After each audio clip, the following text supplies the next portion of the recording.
Hi friends, welcome to my channel. ಇನ್ನು time ಬಂದು 2:30 ಆಗಿದೆ ನೋಡಿ ಮಧ್ಯಾಹ್ನ. ವಾತಾವರಣ ಅಂತೂ ಫುಲ್ಲು ಕೂಲಾಗಿದೆ. ಮೋಡ ಇದೆ, ಮಳೆ ಅಂತೂ ಇಲ್ಲ. ಸುಮ್ಮನೆ ಈ ಥರ ಮೋಡ ಎಲ್ಲ ಆಗ್ತಾಯಿದೆ, ಮತ್ತು ಗಾಳಿ ಬರುತ್ತೆ.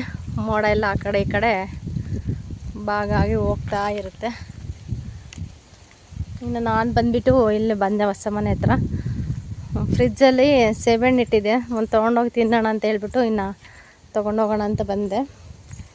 ಮೊನ್ನೆ ಗೊಬ್ಬರ ಹಾಕಿದ್ರು, ಚೀಲ ಎಲ್ಲ ಗಾಳಿ ಭಯ ಆಗುತ್ತೆ, ಏನಾದರೂ ಇರುತ್ತೆ ಏನಂತ ಹೇಳ್ಬಿಟ್ಟು. ಜಾಸ್ತಿ ಜರಿ ಅವು ಇವು ಹೊಕ್ಕೊಂಡಿರ್ತವೆ ಇದ್ರೊಳಕ್ಕೆ. ಬೆಳಗ್ಗೆ ಹಾಕಿದ್ರು, ಬಂದುಬಿಟ್ಟು ಮತ್ತು ಹೋಗಿದ್ದಾರೆ ಆಗಲೇ ವಾಪಸ್ಸು.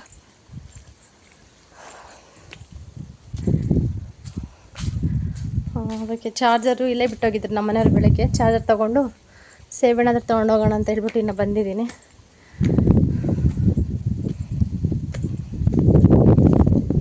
ಮೆಟ್ಲು ಹತ್ತೋಕ್ಕೆ ಸಾಕಾಗುತ್ತಲ್ಲ ಅನಿಸುತ್ತೆ. ಸ್ವಲ್ಪ ನೀರೋದು ಜಾಸ್ತಿ ಏನಿಲ್ಲ. ಅಲ್ಲಿಂದ ನಡ್ಕೊಬಂದು ಜೋರಾಗೆ ಒಂದು ಸತಿ ಮೆಟ್ಲು ಹತ್ಬೇಕಂದ್ರೆ ಆಗೋದಿಲ್ಲ ಅನ್ಸರಿ. ನೋಡಿ ಎಷ್ಟು ಚೆನ್ನಾಗಿ ಕಾಣಿಸ್ತಾ ಇದೆ. ಮೊನ್ನೆ ಗೊಬ್ಬರ ಎಲ್ಲ ಹಾಕಿ, ಮಣ್ಣು ಗೊಬ್ಬರ ಹಾಕಿದ್ದಕ್ಕೆ ಸ್ವಲ್ಪ ಗಿಡ ಪರವಾಗಿಲ್ಲ. ಮಳೆ ಕೂಡ ಸ್ವಲ್ಪ ಬಂತು ಸೆಂಟ್ರಲ್ಲಿ, ಮತ್ತು ಮಳೆನೇ ಇಲ್ಲ. ಗಿಡ ಹಂಗೆ ಸ್ವಲ್ಪ ಹಚ್ಚಗೆ ಕಾಣಿಸ್ತಾ ಇದ್ದಾವೆ. ತೀರ ಅಷ್ಟೊಂದು ಹಚ್ಚಗಿಲ್ಲ, ಫುಲ್ ಯೆಲ್ಲೋ ಕಲರ್ ಆಗಿಬಿಟ್ಟಿದೆ ನೋಡಿ. ನೋಡಿ ಯಾವ ಥರ ಆಗಿದೆ ಅಡಿಕೆ ಗಿಡ.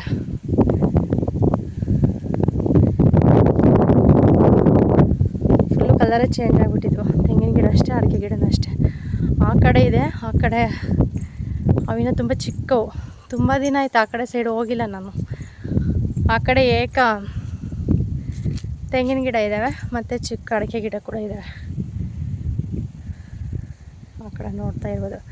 ಅವು ಅಷ್ಟೇ ಫುಲ್ಲು ಕಲರ್ ಚೇಂಜ್ ಆಗಿಬಿಟ್ಟಿದ್ದಾವೆ. ಅಲ್ಲಿ ನಮ್ಮ ಮನೆ ಮುಂದೆ ಇರೋ ಅಷ್ಟೇ, ಅವು ಕೂಡ ಅಷ್ಟೇ. ಏನೋ ಸರಿಯಾಗಿ ನೀರಿಲ್ಲ, ಮಳೆ ಇಲ್ಲ, ಅವಕ್ಕೆ ಆರೈಕೆ ಇಲ್ಲ ಅಂತಂದರೆ ತುಂಬ ಕಷ್ಟ ಬೆಳೆಸೋದು. ಹಾಯ್ ಫ್ರೆಂಡ್ಸ್, ಈಗ ಟೈಮ್ ಕರೆಕ್ಟಾಗಿ 4 ಗಂಟೆ ಆಗ್ತಾಯಿದೆ. ಇನ್ನು ಗುಂಡ ಕೂಡ ಬಂದುಬಿಟ್ಟ.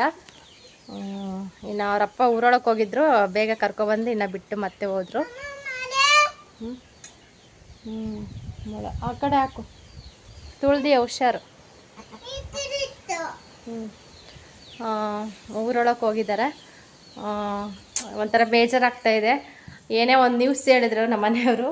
ಸಂಜೆ ಒಂದು 3 ಗಂಟೆನೂ ಆಗಿತ್ತು ಅನಿಸುತ್ತೆ. ಇಲ್ಲಿಗೆ ಒಬ್ಬ ಅಣ್ಣ, ಒಬ್ಬ ಹುಡುಗನೇ, ನನಗಿನ್ನ ಚಿಕ್ಕವನೇ ಅನಿಸುತ್ತೆ, ಒಬ್ಬ ಹುಡುಗ ಕೆಲ್ಸಕ್ಕೆ ಬರ್ತಾಯಿದ್ದೆ ಅಂತ ಮುಂಚೆ. ನಾನು ಕೂಡ ಡೈರೆಕ್ಟಾಗಿ ನೋಡಿಲ್ಲ. ಫೋಟೋ ತೋರಿಸ್ದೆ, ಭಾಳ ಬೇಜಾರಾಯಿತು ನನಗಂತೂ, ಸಿಕ್ಕಾಪಟ್ಟೆ ಬೇಜಾರಾಯಿತು. ಅವನು ಹುಡುಗ ಇವತ್ತು ರಾತ್ರಿ ಡೆತ್ ಆಗಿದ್ದಾನೆ. ಇವತ್ತು ಹಾಕೊಂಬರ್ತಾರೆ ಅಂತ ಹೇಳಿಬಿಟ್ಟು ಇನ್ನು ನಮ್ಮ ಮನೆಯವ್ರು ಫೋನ್ ಮಾಡಿ ವಿಚಾರಿಸ್ತಾಯಿದ್ರು. ಫ್ರೆಂಡ್ಸ್ಗೆ ಬಂದರೆ ಫೋನ್ ಮಾಡಿ ಬರ್ತೀನಿ ಮುಖ ನೋಡೋಕ್ಕೆ ಅಂತ ಹೇಳ್ಬಿಟ್ಟು. ಏನು ಮಾಡೋದು, ತುಂಬ ಒಳ್ಳೆ ಜನ ನೋಡಿ. ಹಿಂಗೆ ಏನೋ ಜೀವನ ಕಟ್ಕೊಳೋಣ, ಜೀವನ ರೂಪಿಸ್ಕೊಳೋಣ ಅಂತ ಹೇಳ್ಬಿಟ್ಟು ಸಿಟಿ ಕಡೆ ಹೋಗ್ತಾರೆ. ಬೆಂಗಳೂರಲ್ಲಿ ಏನೋ ಬಾರಲ್ಲಿ ಕೆಲಸ ಮಾಡ್ಕೊಂಡಿದ್ದಂತೆ. ಏನೋ ಬೈಕಲ್ಲೇ ಏನೋ ಹೋಗ್ಬೇಕಾದ್ರೆ ಬಿದ್ದು 2 ತಿಂಗಳಾಯ್ತಂತೆ ಹಾಸ್ಪಿಟ್ಲಲ್ಲಿ ಅಡ್ಮಿಟ್ ಆಗಿ. ಸುಮ್ಮನೆ ಬಾಯಲ್ಲೇ ಗಂಜಿ ಹೋಯ್ತಾ ಇದ್ರಂತ ಇಷ್ಟು ದಿನ. ಏನಿಲ್ಲ ಅಂದ್ರೆ ಒಂದು 8-9 ಲಕ್ಷ ಖರ್ಚು ಮಾಡ್ಕೊಂಡಿದ್ದಾರೆ 2 ತಿಂಗಳಿಗೇ. ತುಂಬ ಬಡವರು, ಆಸ್ತಿ ಇಲ್ಲ, ಏನಿಲ್ಲ. ಆದ್ರೂ ಸಾಲನ ಸೋಲನ ಮಾಡಿಬಿಟ್ಟು ಬದುಕಿದ್ರೆ ಸಾಕು, ಜೀವ ಒಂದಿದ್ರೆ ಸಾಕು ಅನ್ನೋ ಒಂದು ಇದಿರುತ್ತಲ್ಲ. ಇಷ್ಟು ದಿನ ಹಂಗೆ ಇದೆ. ರಾತ್ರಿ ತೀರೋಗಿದ್ದಾನೆ.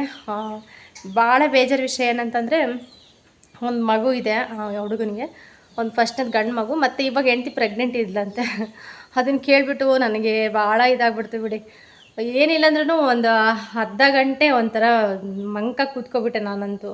ನಮ್ಮ ಮನೆಯವರಷ್ಟೇ ತುಂಬ ಒಳ್ಳೆ ಹುಡುಗರು, ಚೆನ್ನಾಗಿ ಕೆಲಸ ಮಾಡ್ತಾಯಿದ್ರು ಅಂತ ಹೇಳ್ಬಿಟ್ಟು ಇನ್ನು ಹೇಳ್ತಾಯಿದ್ರು. ಮನುಷ್ಯರ ಜೀವನ ಹೆಂಗೆ ಅಂತ ಹೇಳೋಕ್ಕಾಗಲ್ಲ ನೋಡಿ. ಇರೋಷ್ಟು ದಿನ ನಂದು ಅಂತ ಬಡ್ದಾಡ್ತೀವಿ. ಕೊನೆಗೆ ಯಾವ ಟೈಮಲ್ಲಿ ಹೆಂಗೆ ಹೋಗ್ತೀವಿ ಅನ್ನೋದು ಕೂಡ ಅರ್ಥ ಆಗೋದಿಲ್ಲ. ಎಲ್ಲರಿಗೂ ಒಂದು ನೋವು ಕೊಟ್ಬಿಟ್ಟು ಹೊರಟೋಗ್ತೀವಿ. ದೇವರು ಭಾಳ ಇದು ಬಿಡಿ, ಒಂಥರ ಬೇಜಾರಾಗುತ್ತೆ. ಜೀವ ಅನ್ನೋದು ಎಷ್ಟು ಇದಲ್ವಾ, ನಿಜ. ನನಗಂತೂ ಕೇಳಿಬಿಟ್ಟು ಸಖತ್ತು ಬೇಜಾರಾಯ್ತು ಬಿಡಿ. ಏನೇ ಹೇಳಿ ತೀರಾ ಮಕ್ಕಳು ದೊಡ್ಡವರು ಹಂಗಿಂಗಂದರೆ ಹೆಂಗೋ ಒಂದು ನಡೆದೋಗುತ್ತೆ. ಚಿಕ್ಕ ಮಕ್ಕಳು, ಪುಟ್ಟ ಮಕ್ಕಳು, ಮತ್ತು ಹೊಟ್ಟೆಲಿ ಒಂದು ಮಗು ಇದೆ ಅಂದ್ರಂತೂ ಸಹಿಸ್ಕೊಳ್ಳೋದಕ್ಕಾಗೋದಿಲ್ಲ. ಭಾರಿ ಇದು ಚಿಕ್ಕ ವಯಸ್ಸಿಗೆ ಹಿಂಗೆ ಆಗ್ಬಿಟ್ರೆ ಹೆಣ್ಮಕ್ಳ ಜೀವನ ತುಂಬ ಕಷ್ಟ. ತಂದೆ ತಾಯಿ ಮಗ ಅಂತೇಳ್ಬಿಟ್ಟು ಇರ್ತಾರೆ. ಸಡನ್ನಾಗಿ ಹಿಂಗೆ ಆಗ್ಬಿಟ್ರಂತೂ ಭಾರಿ ಇದು. ಏನು ಮಾಡೋಕ್ಕಾಗುತ್ತೆ, ಏನು ಮಾಡೋಕ್ಕಾಗಲ್ಲ. ನಾವು ಎಷ್ಟೇ ನೋವುಪಟ್ಟು, ಎಷ್ಟೇ ನಾವು ಸಂಕಟಪಟ್ಟರು, ಎಷ್ಟೇ ಹತ್ರು, ಎಷ್ಟೇ ಇದಾದರೂ ಕೂಡ ಅದು ತಪ್ಸಕ್ಕಂತೂ ಸಾಧ್ಯನೇ ಇಲ್ಲ ಸಾವನ್ನೋ ಒಂದು ಇದರಲ್ಲಿ. ಯಾವಾಗ ಹೆಂಗೆ ಯಾವ ಥರ ಕರ್ಕಂತಾನೆ ದೇವ್ರು ಅನ್ನೋದು ಕೂಡ ನಮಗೆ ಗೊತ್ತಿರೋದಿಲ್ಲ. ಈ ಕ್ಷಣ ಇರೋರು ಇನ್ನೊಂದು ಕ್ಷಣಕ್ಕಿರೋದಿಲ್ಲ. ಹಾಗಾಗಿ ಹೋಗ್ತಾ ಇರಬೇಕು ಅಷ್ಟೇ, ಏನು ಮಾಡೋಕ್ಕಾಗಲ್ಲ. ಮತ್ತು ಹಣೆ ಬರಹ, ಯಾರ್ಯಾರ ಹಣೆ ಬರ ಹೆಂಗಿರುತ್ತೋ ಹಾಗೆ ಅವ್ರವ್ರ ಜೀವನ ಅವ್ರು ರೂಪಿಸ್ಕೊಂಡು ಹೋಗ್ತಾ ಇರಬೇಕಷ್ಟೇ. ಅವ್ರಿಗಿದು ಚಿಕ್ಕ ವಯಸ್ಸು ಪಾಪ. ಅವ್ರಿಗೆ ಹಣೆ ಬರ ನೋಡಿ, ಈಗ 2 ಮಕ್ಕಳನ್ನ ನೋಡಿಕೊಂಡು, ಅತ್ತೆ ಮಾವ ನೋಡಿಕೊಂಡು ಏನೋ ಅವ್ರ ಜೀವನ ಹೆಂಗಿದೆ ಏನೋ ನನಗೂ ಸರಿಯಾಗಿ ಗೊತ್ತಿಲ್ಲ. ನಿಭಾಯಿಸ್ಕೊಂಡು ಹೋಗ್ಬೇಕಂದ್ರೆ ತುಂಬ ಕಷ್ಟ ಜೀವನ. ಯಪ್ಪ, ಇಂಥ ಇದ್ರಂತೂ ಯಾರಿಗೂ ಬರೋದು ಬೇಡ ಅನಿಸುತ್ತೆ. ಎಷ್ಟೋ ಇನ್ಸಿಡೆಂಟ್ ನಡೀತಾ ಇರ್ತವೆ. ಆಕ್ಸಿಡೆಂಟು ಅಂದ್ರೇ ಒಂಥರ ಭಯ ಅನಿಸ್ಬಿಡುತ್ತೆ ಬಿಡಿ. ಅದು ಹಾಸ್ಪಿಟ್ಲಲ್ಲೆಲ್ಲ ಇಷ್ಟು ತಿಂಗಳು ನರಳಿ ಕೊನೆಗೆ ಉಳಿಯೋದೇ ಇಲ್ಲಲ್ವಾ. ದುಡ್ಡು ಕೂಡ ಸುಮ್ಮನೆ ಸಾಲ ಸೋಲ ಮಾಡಿ ಬಡ್ಡಿಗೆ ತೊಗೊಂಡು, ಈಗಿನ ಕಾಲದಲ್ಲಿ ಒಂದೊಂದು ರೂಪಾಯಿಗೂ ಎಷ್ಟು ಇಂಪಾರ್ಟೆಂಟ್. ಒಂದೊಂದು ರೂಪಾಯಿ ಕೂಡ ಯಾರನ್ನ ಕೊಡೋದಕ್ಕೂ ಕೂಡ ಹಿಂದೆ ಮುಂದೆ ನೋಡ್ತಾ ಇರ್ತಾರೆ. ಅಂಥದ್ರಲ್ಲಿ ಯಾರ ಪುಣ್ಯಾತ್ಮರು ಕೊಟ್ಟು ಇಷ್ಟು ದಿನ ಇದು ಮಾಡಿದ್ದಾರೆ, ಆದರೂ ಪ್ರಯೋಜನ ಆಗಲಿಲ್ಲ. ಏನು ಮಾಡೋಕ್ಕಾಗುತ್ತೆ, ಇಷ್ಟೇ ಜೀವನ.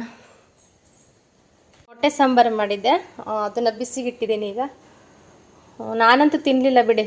ನೆನ್ನೆಯಿಂದ ನಾನೇನು ಊಟನೇ ಮಾಡ್ತಾಯಿಲ್ಲ ಸರಿಯಾಗಿ. ಮೊಸರನ್ನ ಒಂದು ತಿಂತಾಯಿದ್ದೀನಿ, ಅದಕ್ಕೆ ಬಿಸಿ ಮಾಡ್ತಾಯಿದ್ದೀನಿ. ಇನ್ನು ಬೆಳಗ್ಗೆ ಬಿಸಿ ಅನ್ನ ಮಾಡಿದ್ದೆ, ಮುದ್ದೆ ಮಾಡಲಿಲ್ಲ. ಇವಾಗ ಇದರಲ್ಲೇ ಸ್ವಲ್ಪ ಅನ್ನ ತೊಗೊಂಡ್ಬಿಟ್ಟು ಮುದ್ದೆ ಮಾಡ್ತೀನಿ. ನಮ್ಮ ಮನೆಯವ್ರಿಗೆ ಅಷ್ಟೇ, ಮನೆಯವ್ರಿಗೆ ಗುಂಡನ್ಗೆ ಅಷ್ಟೇ ಮಾಡೋದು ಇವಾಗ ಅಡುಗೆ. ನನಗಂತೂ ಹೊಟ್ಟೆನೇ ಹಸಿತಾ ಇಲ್ಲ. ಇನ್ನು ನೆನ್ನೆಯಿಂದ ಮೊಸರನ್ನ ಊಟ ಮಾಡ್ತಾಯಿದ್ದೀನಿ. ಸ್ವಲ್ಪ ಎಲ್ಲ ಕಂಟ್ರೋಲ್ ಆಗಲಿ ಅಂತ ಹೇಳಿಬಿಟ್ಟು, ಎಲ್ಲ ಹೊಟ್ಟೆಲ್ಲ ಕ್ಲೀನ್ ಆಗೋವರೆಗೂ ನಂಗೆ ಸಮಾಧಾನ ಅನ್ನಿಸ್ತಾ ಇಲ್ಲ. ಹಾಗಾಗಿ ಎಲ್ಲ ಕ್ಲೀನಾಗಿ ಬಿಡಲಿ, ಆಮೇಲೆ ನಿಧಾನಕ್ಕೆ ನೋಡ್ಕೊಳ್ಳೋಣ ಅಂತೇಳಿ.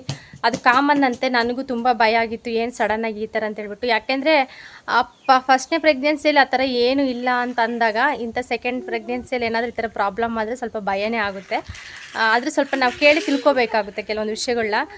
ಮುಚ್ಚುಮರೆ ಇಲ್ಲದೆ ಮತ್ತು ನಾಚಿಕೆ ಇಲ್ಲದೆ ಎಲ್ಲ ಕೂಡ ಏನೂ ತಪ್ಪಿಲ್ಲ, ಸೃಷ್ಟಿ ನಿಯಮ ಅದು. ನಾವು ಹಿಂಗೆ ಇರ್ತೀವಿ, ನಮಗೆ ನಾವೇನು ಕೇಳಲ್ಲ, ಹಂಗೆ ಹಿಂಗೆ ಅಂದ್ಕೊಂಡ್ರೆ ಇದಾಗಲ್ಲ. ನೋಡಬೇಕು. ಇವಾಗಂತೂ ಸೋಷಿಯಲ್ ಮೀಡ್ಯಾದಲ್ಲೆಲ್ಲ ಕೂಡ ಎಲ್ಲ ಪ್ರತಿಯೊಂದು ಇದರಲ್ಲೂ ಹೇಳ್ತಾ ಇರ್ತಾರೆ. ನಾನು ಯೂಟ್ಯೂಬ್ ಸರ್ಚ್ ಮಾಡಿದೆ, ಇನ್ನು ಈ ಥರ ಪ್ರೆಗ್ನೆನ್ಸಿ ಇದ್ದಾಗ ಮಲಬದ್ಧತೆ ಪ್ರಾಬ್ಲಮ್ ಅಂತೇನು ಸರ್ಚ್ ಮಾಡಿದಾಗ ಎಲ್ಲ ವೀಡಿಯೋಸು ಬಂದು ಯಾರ್ಯಾರು ವೀಡಿಯೋಸ್ ಎಲ್ಲ ಮಾಡಿರ್ತಾರೋ ಅದ್ರ ಬಗ್ಗೆ ಫುಲ್ಲು ಕೆಲವರು ಡಾಕ್ಟರ್ಸ್ ಕೂಡ ವೀಡಿಯೋ ಮಾಡಿ ಹಾಕಿದ್ದಾರೆ. ಅದರಲ್ಲೇನು ತಪ್ಪಿಲ್ಲ. ಎಲ್ಲ ನೋಡಿಬಿಟ್ಟು ಸಮಾಧಾನ ಆಯಿತು. ಒಂದೊಂದು ಇದರಲ್ಲಿ ಒಂದೊಂದು ಥರ ಇರುತ್ತೆ ಅಂತ ಹೇಳ್ಬಿಟ್ಟು. ಇವಾಗ ಫಸ್ಟ್ನೇ ತಿಂಗಳಲ್ಲೇ ಒಂಥರ ಸಿಮ್ಟಮ್ಸು, 2ನೇ ತಿಂಗಳು, 3ನೇ ತಿಂಗಳು, 4ನೇ ತಿಂಗಳು, 5ನೇ ತಿಂಗಳಿಂದ ಇನ್ನೂ ಇದು ಅಂತೆಲ್ಲ ಹೇಳ್ತಾ ಇದ್ದರು. ಅವಾಗೇ ಸ್ವಲ್ಪ ಇದಾಯಿತು. ಮತ್ತು ಡೈಜೆಷನ್ ಪ್ರಾಬ್ಲಮ್ ಕೂಡ ಸಖತ್ತು ಬರುತ್ತೆ ಅಂತ ಹೇಳ್ತಾರೆ ಕೆಲವರಿಗೆ. ಹಾಗಾಗಿ ನನಗೆ ಈ ಸತಿ ಈ ಥರ ಆಗಿರೋದು. ಅದಕ್ಕೆ ನೋಡಿಬಿಟ್ಟು ಸಮಾಧಾನ ಆಯಿತು. ಒಂಥರ ಭಯ ಅನಿಸ್ಬಿಟ್ಟಿತ್ತು ನೆನ್ನೆಯಿಂದ ನನಗಂತೂ.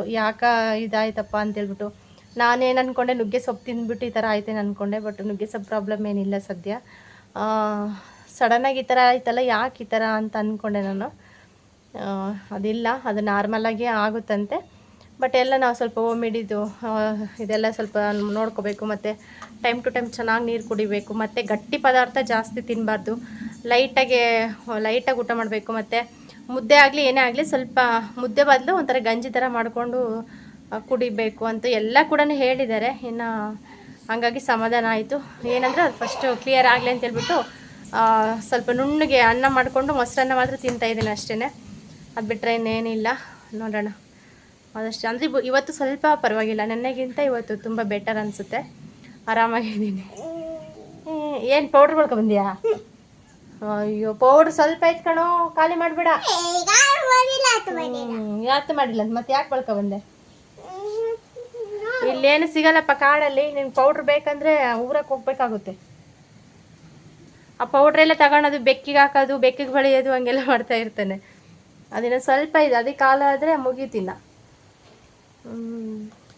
ಏನು ಕೆಳಗಿಟ್ರು ಬಿಡೋದಿಲ್ಲ. ಮೇಲೆಲ್ಲ ನಿಟ್ಕೊಳ್ಳೋಣ ಅಂದ್ರೂ ಶೆಲ್ಫುಗಳ ವ್ಯವಸ್ಥೆ ಇಲ್ಲ, ಎಲ್ಲಿ ಇಟ್ಕೊಳ್ಳೋಣ. ಅದಕ್ಕೆ ಮೇಕಪ್ ಸೆಟ್ ಎಲ್ಲ ಬಾಕ್ಸ್ಗೆ ಹಾಕಿ ಇಟ್ಟಿದ್ರೆ ಅದನ್ನ ತೊಗೊಂಡು ಬಳ್ಕೊತಾನೆ ಯಾವಾಗಲೂ. ಅಮ್ಮ ಸುಮ್ಮನಿರಮ್ಮ, ನಾನು ಘಮ ಅಂತೀನಿ ಅಂತಿರ್ತಾನೆ. ಏನು ಮಾಡೋದು ಇಂಥವ್ರಿಗೆ. ಅವನು ಘಮ ಅನ್ನೋದು ಪಕ್ಕಕ್ಕೆ ಇಟ್ಟರೆ ಪೌಡ್ರೆಲ್ಲ ಖಾಲಿ ಆಗುತ್ತಪ್ಪ. ಬೆಳಗ್ಗೆ ಸ್ಕೂಲ್ಗೆ ಹೋದಾಗ ಒಂದು ಹಾಕ್ಕೊಂಡು ಹೋಗುವಂತೆ ಸ್ನಾನ ಮಾಡ್ಕೊಂಡು ಯಾವಾಗಲೂ ಹಾಕೋಬೇಡ ಅಂತ ಹೇಳ್ತೀನಿ. ನೆನ್ನೆ ಹಂಗೆ ಸಾಯಂಕಾಲ ಸೇಮ್ ಇಷ್ಟೊತ್ತಲ್ಲೇ ಆ ಬೆಕ್ಕಿಗೆಲ್ಲ ಇಟ್ಕೊಂಡು ಬೆಕ್ಕಿಗೆಲ್ಲ ಬಳ್ದಿದ್ದಾನೆ. ಹುಡುಕ್ತಾ ಇರ್ತಾನೆ ಏನೇನು ಎಲ್ಲೆಲ್ಲಿ ಸಿಗ್ತಾ ಇರುತ್ತೆ ಆಟ ಆಡೋಕ್ಕೆ ಅಂತ ಹೇಳಿ. ಓಕೆ ಫ್ರೆಂಡ್ಸ್, ವಿಡಿಯೋ ಕಂಟಿನ್ಯೂ ಆಗ್ತಾ ಇರುತ್ತೆ, ನೋಡಿ ಸಪೋರ್ಟ್ ಮಾಡಿ. ಇನ್ನು ಗುಂಡನ್ನು ಬಿಟ್ಟು ಏನು ತಿನ್ನೋದಕ್ಕೆ ಮನಸ್ಸು ಬರೋಲ್ಲ ನನಗಂತೂ. ಅವ್ನು ಬರೋವರೆಗೂ ಕೂಡ ವೆಯ್ಟ್ ಮಾಡ್ತಾ ಇರ್ತೀನಿ.